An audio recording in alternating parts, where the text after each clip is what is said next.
All right, guys, welcome to another podcast. So, some exciting news. Some teams have been announced for the World Schools Festival next year to be held at PAARL ROOS.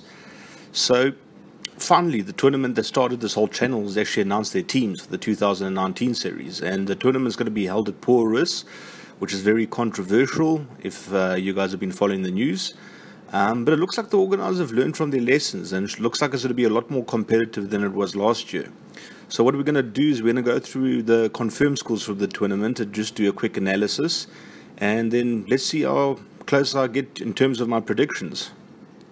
So the South African schools are going to be made up of PAARL ROOS, the hosts, PAARL going to be there, Grey College, SACS, BOLAND, LANDBOU, HILTON College, who were there last year as well, GLENWOOD, Monument, Uffies, and then there's going to be an Invitational 15 team.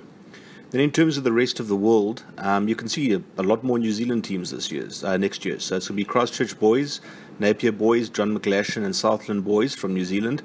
Then Hartbury College, very strong rugby institute, are going to make a comeback. Then the African Pacific 15. The USA and Italy are going to send international schools representatives next year instead of like individual club players or individual school players. And then there's going to be the New South Wales Cavaliers. They'll be making a return to the tournament. And there's place for one more team that hasn't been announced yet. So in our analysis, let's start off with PAARL ROOS. Look, they're going to be very strong next year. And it's even a possibility that they'll be better than they were this year. I think it's going to be a neck-and-neck tussle between them and Grey College for the #1 ranking. And at under 16 level, they're ranked second in the country. 13 games, 12 wins and 1 loss. The 1 loss to Grey. But they're not going to really have a lot of strong support from their under-17 team coming through. They had a record of 8 wins and 6 losses. Then going on to Grey, a lot of the guys from last year are going to be returning, including Ian Small-Smith, who I think everyone can agree was one of the players of the tournament last year. Definitely, I mean, this guy's got Springbok written all over him, in my opinion. Now at under 16 level, they had a 13-1 season. They had an upset loss against Menlo Park. And they were ranked first in the country, just by a whisker. They're going to be supported by, look, I'd hate to say an average under-17 squad, but according to their standards, it's a pretty average team. I mean, they had a 10-win and 3-loss season, and it's scary when I actually have to say that that's a pretty weak, group coming through a 10-3 season. But I mean, this is how high their standards are. And then we got PAARL. They were ranked 16th at under 16 level, so not really as strong as the previous PAARL teams. Had a 10-win, 5-loss and 1-draw season. But look, they're going to get a hell of a lot of great support from what you can basically call a golden crop coming through. The under 17 teams going to be extremely strong. So the under 17 players are going to offer a lot of support to the under 18 players. This year is the under-16 team from PAARL easily #1 in the country. So look out for them in 2020. They're going to be exceptional, but they should be able to offer some support to the weaker contemporaries next year, I think. Then we go into Uffies. Under-16 level, they had a 10-5 season. Look, all the losses were to really strong schools, and their under-17 group had a 10-win, 4-loss and 1-draw season. Look, they'll still be strong. Uffies always have strong teams, but definitely not one of their stronger years. I mean, for Uffies, they're either, just a little bit above average in terms of the top 10, or they're exceptional. I don't think there's very much in between. Then you got Monument. Now, next year's first team is not going to be great, according to my estimation. Had 11-win and 8-loss season as under-16s, but they should have some strong support from the under-17s. They had an 18-win and 4 season. I don't think it's going to be a strong Monument team, but they're going to be very physical. And physicality is one of the things that I think the overseas schools generally struggle with against South African schools. So they can expect some big boys from Monument. I mean, they've got some big boys every year at that school. And then we've got Glenwood. Now, look, they've just come off one of their best seasons ever. They were unbeaten in 2018, but next year's crop, I don't think they're going to be anywhere close to previous Glenwood years. I mean, they had a 7-win and 5-loss season, and they had heavy losses against Monument and Grey. And I don't think they're going to get much support from the under-17s. The under-17s had a 10-win, 6-loss and 1-draw season. So probably going to be a little bit difficult for them next year. Not going to be. Don't expect them to be anywhere as strong as they were this year. Then BOLAND LANDBOU. Look, you can probably call this the best school in South Africa if you compare it to size. I mean, the thing with BOLAND LANDBOU is when they hit it hot, they hit it hot. They're almost unstoppable. But if they're hitting cold, they hit very cold. Now, when you have a team of school with this sort of lack of depth, 1 or 2 injuries can have a significant difference. Now, we saw what injuries can do to a season last year with Gasfontein. I mean, they on paper had an amazing team, but they had a couple of injuries and their season didn't pan out as well as they thought.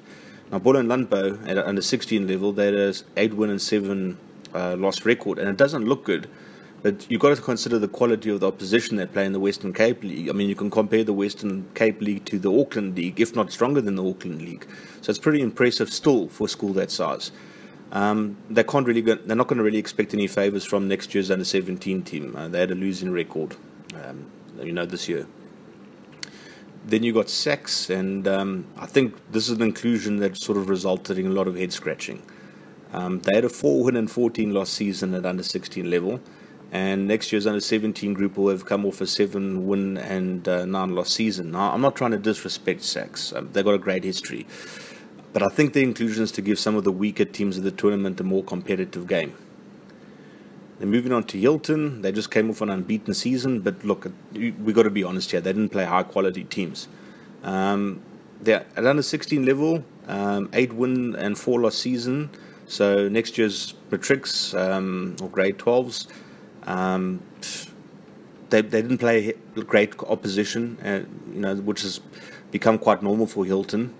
And the next year's under-17 group will have had just come off a 7-win, 5-loss season. So I think, as with SACS, they're sort of there to ensure that games at the lower end are a bit more competitive than they were this year at the World Schools Festival.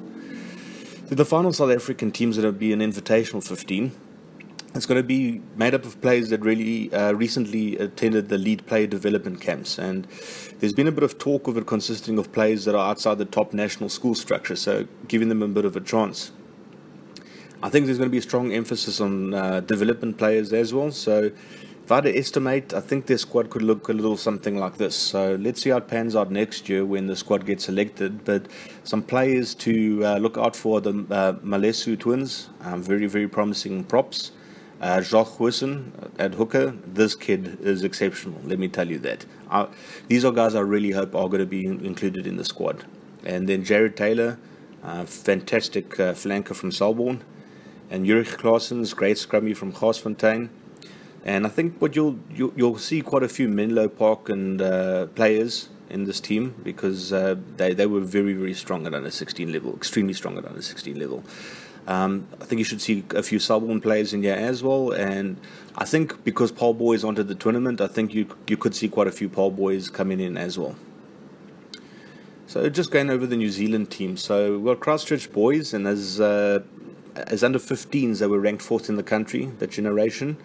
The Napier boys ranked 13th, and then John McGlashing and Southland boys, they didn't rank.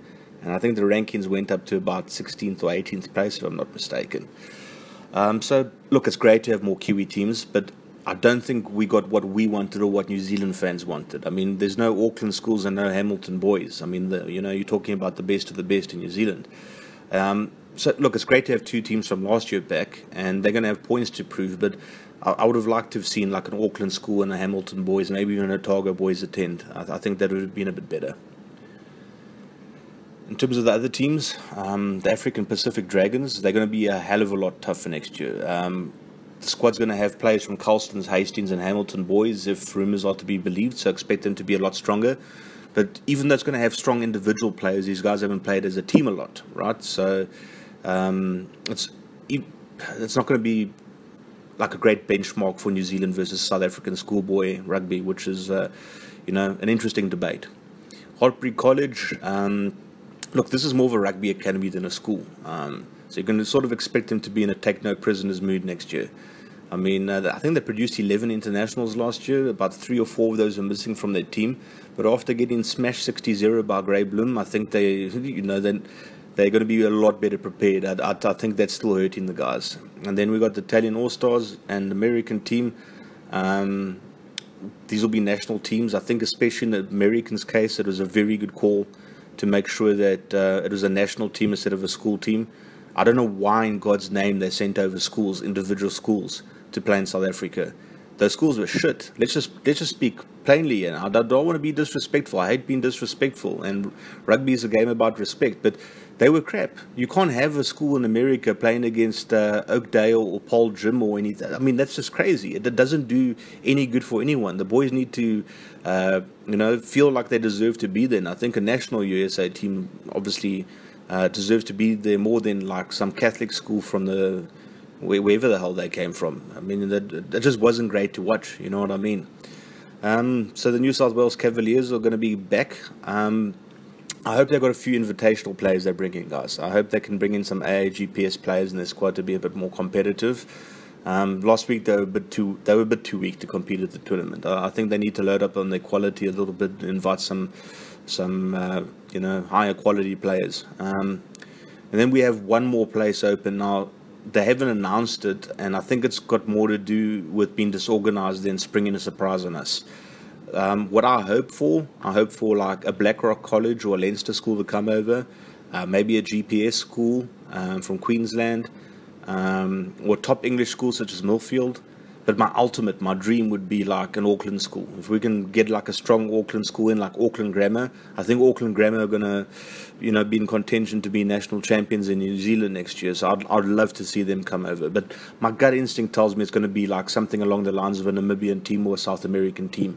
And I don't think like the Argentinian under-18 team. I think like a club from, maybe like a South American 15 made up of players from different countries or something like that, just to give it a bit more of an international flavor, maybe a Namibian team. So while I hope that it's an extremely strong team, my gut tells me that's not going to be the case. So if I had to do the seedings, I'd say the number one seedings for South Africa are PAARL, ROOS and Grey College. For the rest of the world, it would be Christchurch Boys and Hartbury. Then Paul Jim and Uffies and Napier Boys and the Africa Pacific Dragons. Then Monument and the Invitational 15, Southern Boys and the New South Wales Cavaliers. Fourth seeds, Glenwood and BOLAND LANDBOU, John McGlashan and Italian All-Stars for the rest of the world.